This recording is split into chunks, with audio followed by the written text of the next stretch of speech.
E abrimos já o debate neste Essencial Now, aqui em estúdio, Rui Batista, Filipe Alves e Mariana Lima Cunha. Muito boa tarde a todos. Começo por ti, Mariana, e vamos começar pelo peso real destes apoios formais e informais nesta segunda volta que se avizinha. Temos os partidos da esquerda a apoiar António José Seguro. Enfim, os apoios à Ventura são diferentes, não há nenhum apoio formal e é uma questão mais sensível. Quem é que o PSD e a Iniciativa Liberal podem apoiar nesta segunda volta? Esperas algum apoio formal por parte destes dois partidos em concreto? Diria que eu acho que a maior parte dos apoios que vamos ver aparecer nos próximos dias não serão em nome de partidos, serão a título individual. Como já tem acontecido. Como já começa a acontecer, sim. Acho que, de facto, o mais relevante neste momento é perceber para onde é que caminham os votos. Em grande parte, enfim, os dados é que foram distribuídos claramente por vários candidatos, porque em termos de votação no candidato oficial, que era Marcos Mendes, parece que bateu nos mínimos, mas ainda assim há ali uma grande franja de eleitorado da AD que muito possivelmente foi para Coutinho Figueiredo, por exemplo, com quem é importante perceber se esses eleitores vão fazer como alguns dirigentes da Iniciativa Liberal já estão a começar a decidir e optar por votar António José Seguro, ou se André Ventura, e acho que talvez esta seja a grande questão para o eleitorado da direita, se André Ventura tem sucesso em pintar esta corrida como uma corrida esquerda-direita e não democratas contra autoritários, que é como António José Seguro está a tentar fazer. Ou seja, há duas maneiras de ver, de olhar para esta segunda volta.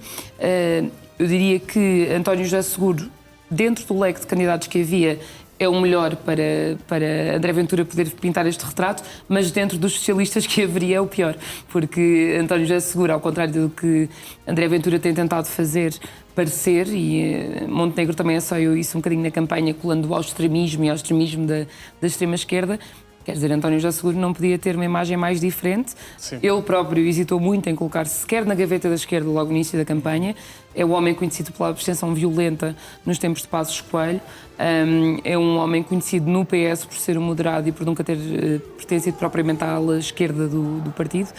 E, portanto, enfim, não é exatamente o protagonista ideal para André Ventura lançar o repto também aqui, da direita contra a esquerda. Aqui mas o papel de André Ventura também poderá ser complicado. Tem que ter alguma arte nisso, mas sim. André Ventura não é propriamente que seja uma pessoa pouco eficaz na comunicação e na estratégia política, portanto, acho que convém não subestimar também na maneira como vai conseguir construir o seu discurso na segunda volta. Rui Batista, esta segunda volta pode pôr a nu, de certa forma, algumas divisões dentro do PSD. Tu foste assessor de Passos Coelho.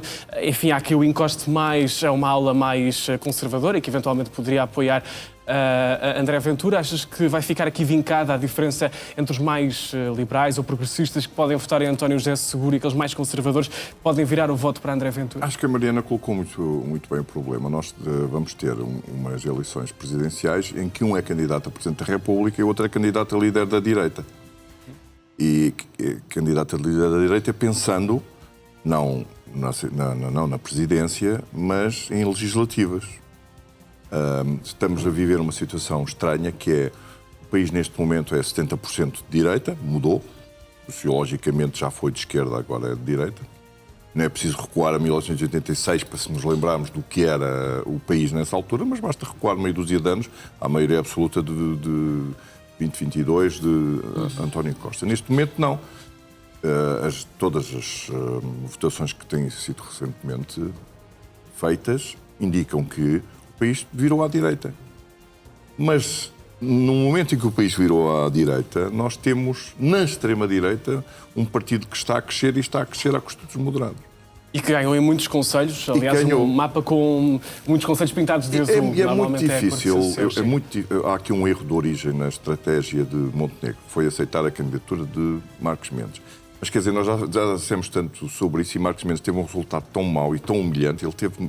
Eu ontem disse que ele tinha tido um resultado pior que o do Rui Rio e hoje de manhã alguém me recordou aqui, até nesta casa, de que ele teve um resultado pior do que Manuela Ferreira Leite. Portanto, é o resultado pior que a memória... Foi também uma derrota para o próprio Luís Montenegro.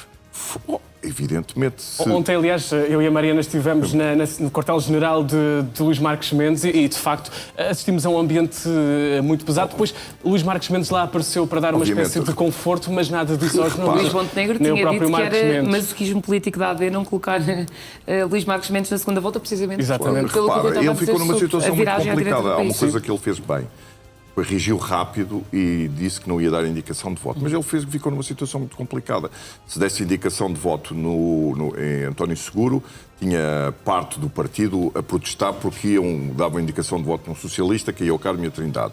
Se desse indicação de voto no André Ventura, era mais um transvase para o partido da direita que está a crescer e que lhe está a fazer sombra. Ele tentou dizer, damos liberdade de voto, que é uma coisa, parece-me evidente que essas eleições demonstraram, é que não há sindicatos de votos. Os partidos não são donos dos votos dos eleitores, nem dos cidadãos. Sim, parece a mesma coisa. Bem tentou. E isso ficou bastante claro ontem. Mas agora arrisca-se a que a Ventura tenha nas urnas, em polarização, um resultado surpreendente que acabe por ensombrar o próprio Primeiro-Ministro. Já agora achas que cai esse risco, Filipe? Boa tarde. Boa tarde. Eu acho que, antes de irmos a esse ponto, gostava só de acrescentar aqui uma ideia.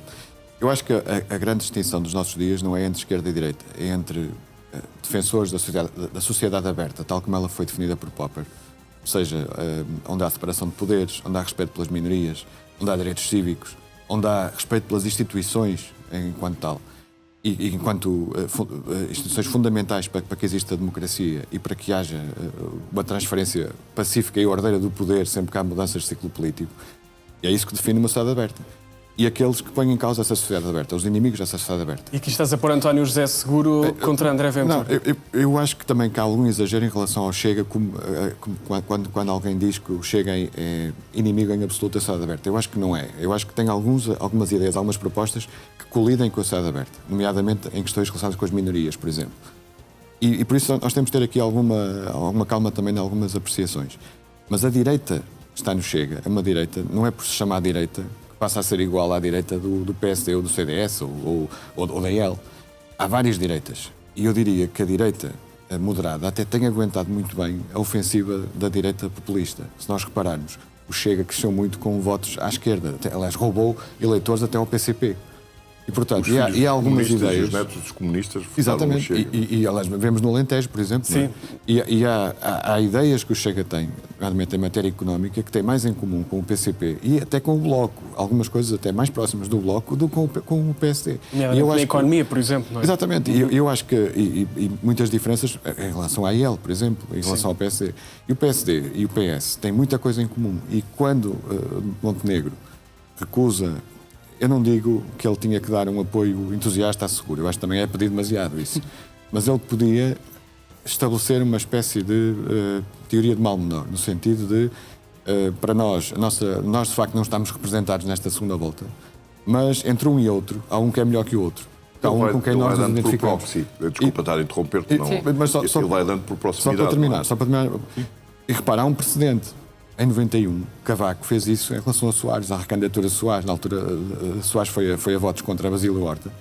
Basílio Horta não teve o apoio do PSD. Na altura Basílio Horta não estava no PS. Teve 14%, 3 pontos mais do que teve Marcos Mendes. Exatamente, mas Cavaco apoiou de forma tácita. E o que Montenegro podia fazer neste momento, na minha opinião, era deixar claro que existe uma diferença entre um e outro, que há mais pontos em comum com o Seguro. Que Seguro, aliás, como dizia a Mariana, não é propriamente um revolucionário de esquerda, é um social-democrata em sentido clássico do termo. E com certeza que há muita gente no PSD que se identifica com o Seguro facilmente. Até porque houve uma grande reticência no próprio PS em apoiar António José Seguro durante muito tempo. Eu já o disse aqui, eu acho que Seguro até teve algum voto útil do Centrão, pessoas que se desiludiram com Marcos Mendes e que votaram em Seguro. Que acabaram por votar em António José Seguro. Eu acho que Montenegro está aqui numa situação complicada porque há uma escolha difícil. Por um lado, ele é um risco apoiar Seguro. Por outro lado, ao não demarcar claramente as diferenças face à Ventura, eu acho que ele está a abrir a porta à Ventura para que Ventura faça aquilo que o Rui disse, que é ir buscar os eleitores da AD. O que ele está a dizer aos eleitores da AD, o que o Montenegro está a dizer afinal eles não são iguais. Então, se são iguais... Então está aqui uma autêntica fratura dentro do PS. Eu acho que sim, ele pode ser surpreendido. Os que querem votar num e os que querem votar noutro. Eu acho que o Montenegro está a tentar ser conservador aí. Eu acho que o Montenegro tem medo de arriscar, mas acho que ele devia diferenciar-se, demarcar-se claramente de Ventura, na medida em que, de facto, há propostas do Chega e de Ventura que colidem frontalmente com os valores do PSD. A prisão perpétua, a castração dos pedófilos, etc. Há muitas propostas que colidem e Ventura tem todo o direito de propor essas medidas. Agora, eu acho que são coisas diferentes. Mas a propósito disso, posso passar a conversa para ti. O que é que seria melhor para Luís Montenegro? Ter André Ventura Presidente da República ou ter António José Seguro Presidente da República? António José Seguro. Eu diria claramente, aliás, há já uma das primeiras teses que começaram a correr dentro do PSD, já ontem dentro do governo, era lembrar que, na verdade, é muito raro que um presidente seja eleito quando a sua cor política está no governo. Ou seja, a teoria dos ovos no mesmo cesto é real, ou tem-se comprovado na história da democracia portuguesa, tem a exceção de Guterres e Sampaio, mas fora isso, o normal é o que aconteceu agora. Ou seja, o normal era que Mendes não fosse coabitar com Luís Montenegro ao mesmo tempo. E foi uma coabitação perfeita quase entre António Costa e Marcelo Rebelo de Sousa. Sim, sim. Aliás, Marcelo Rebelo de Sousa muitas vezes disse que, até me lembro de um comentário que ele fez em privado em que ele dizia vamos ter saudades desta dupla. Mas quando olhamos para António José Seguro, no fundo seria mais um caso em que um socialista moderado, que não se antevê que tenha uma agenda para criar grandes problemas ao governo, iria coabitar com o Luís Montenegro, com mais ou menos problemas, mas não me parece que daí viesse um grande mal ao mundo. André Ventura não só é muito mais imprevisível, como tem o objetivo de aniquilar o PSD. E mudar o regime. Exatamente, e o regime já e agora governar o país a partir de Belém. Exatamente, ele começou esse caminho por ultrapassar em número de deputados o PS nas últimas legislativas, e eu lembro-me de haver muita gente na altura que avisou o PSD não se pode rir muito do PS neste momento, porque o próximo objetivo de Ventura não é ultrapassar o PS, é liderar a direita, como é evidente, e André Ventura, obviamente, ontem já começou a dizer que é o novo líder da direita, já começou a desafiar Montenegro e não vai deixá-lo descansado nas próximas 3 semanas a perguntar porque é que não apoia a direita contra a esquerda. Uma posição aqui também para mostrar que é o Sim, líder da direita. Começou logo a tentar fazer aquele aviso ontem que foi dizer, por muito que me perguntem, por muito que haja jogos políticos, eu não me vou voltar a pronunciar sobre isto, portanto, eu vou focar-me no governo. Mas então é bom que dê ao pedal no governo e que, de facto, apresente aqui algumas medidas e mudanças concretas que o eleitorado de direita possa ver para não se refugiar cada vez mais em André Ventura, porque, de facto, há aqui uma porta muito aberta para o eleitorado da AD se poder mexer. Acho que Pedro Nuno Santos hoje fazia essa análise e dizia que acha, e eu tendo a achar que aí tem razão, é muito mais fácil passar o eleitorado da AD para o Chega quando estiver descontente do que do Chega para a AD de volta. E, portanto, Luís Montenegro tem de fazer bem essa gestão do seu próprio eleitorado, sob pena de ser a próxima vítima de André Ventura, seja em Belém, seja no Parlamento. E olhando em concreto para os resultados de ontem, mas tendo em conta o das últimas legislativas e até o das autárquicas, podemos dizer que o PS sai reforçado? O PS recebeu uma boia, um partido que não está a afogar, mas está em situação complicada com algumas marolas longe da costa e Seguro, o improvável Seguro atirou-lhe uma boia. Mas, o Seguro, José António Seguro, não tem feito nada mais nos últimos dias e nas últimas horas do que se tornar palatável para os votantes da AD.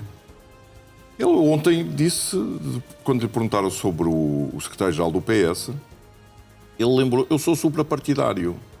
Quando Pedro Nuno Santos veio ressuscitar velhos fantasmas da esquerda, que ele esmagou literalmente a esquerda à sua esquerda, para resultados irrisórios. Basta lembrar que o Partido Comunista, o centenário Partido Comunista, teve 1,6, que representam 90 mil. Eu ontem disse 70 mil, mas hoje fui corrigir 90 mil. Há 90 mil pessoas que ainda acreditam no ideário comunista. Sim, num país com 10 milhões de habitantes é algo irrisório. É irrisório. Ele é um estádio da luz com gente à porta, basicamente. Estava eu a dizer, ele tem-se tornado palatável, até porque o apoio do PSD, da direção do PSD, vai ser feito por proxy, vai ser feito por proximidade. Ou seja, ontem o Pedro Duarte, que é uma pessoa inteligente e que é um homem de confiança de Montenegro, veio logo dizer eu apoio Seguro. E vão florescer mil Pedros Duartes por esse... Já hoje vimos também elementos da Iniciativa Liberal. Foi às Maduro, já disse. Há de chegar uma altura em que tudo que é dirigente do PSD há de vir dizer nós vamos apoiar Seguro, eu vou votar no Seguro. Só há 2 pessoas que não vão fazer isso, parece-me evidente. Uma é o Primeiro-Ministro e outra é o seu Secretário-Geral. Esses não vão fazer, vão ficar irredutíveis. Mas eu aposto até... do próprio PSD, silenciosa de apoio a António José Seguro. Porque o PSD não pode dar-se ao risco de ficar de braços cruzados, enquanto o Chega vai buscar aqueles PPDs, eu chamo-lhe assim afetivamente até, afetuosamente até, que não têm nenhum problema em transitar mais à direita porque não querem de maneira nenhuma eleger um socialista. E voltamos a essa tal fratura que estávamos aqui a falar, que pode estar aqui eu diria neste do momento o PSD Social-Democrata. já teve um centro sociológico, uma matriz sociológica que andava nos 20 e tal %. E provavelmente baixou, mas não tanto como os 11%. Mas estes 11% que votaram em Marcos Mendes são os irredutíveis. E estão para serem caçados por André Ventura. Mas percebeu-se ontem também com a falta de figuras de peso dentro do próprio quartel-general de Marcos Mendes. Sim, mas essa falta o de apoio. Primeiro-Ministro mandou 12 ministros à campanha e foi lá 2 vezes. Só num minuto para ainda aqui, para te ouvir ainda aqui, para ser justo. Um presidente António José Seguro significaria maior pressão para este governo? Eu acho que, em comparação com Ventura, Exatamente. não, eu creio, aliás, tal como a Mariana disse, eu acho que na lógica de Montenegro é um mal menor. É um presidente que não vai causar instabilidade e muito provavelmente a legislatura chega até ao fim. Com Ventura seria diferente, porque Ventura tem um projeto que passa pelo presidencialismo, tem um partido que o segue de forma completa, ele domina ou chega completamente, depende tudo da pessoa dele e, portanto, com Ventura em Belém, provavelmente assistiríamos a um Chega comandado a partir de Belém a causar instabilidade e o governo seria cercado. E a promover já uma revisão constitucional. Claramente. Talvez.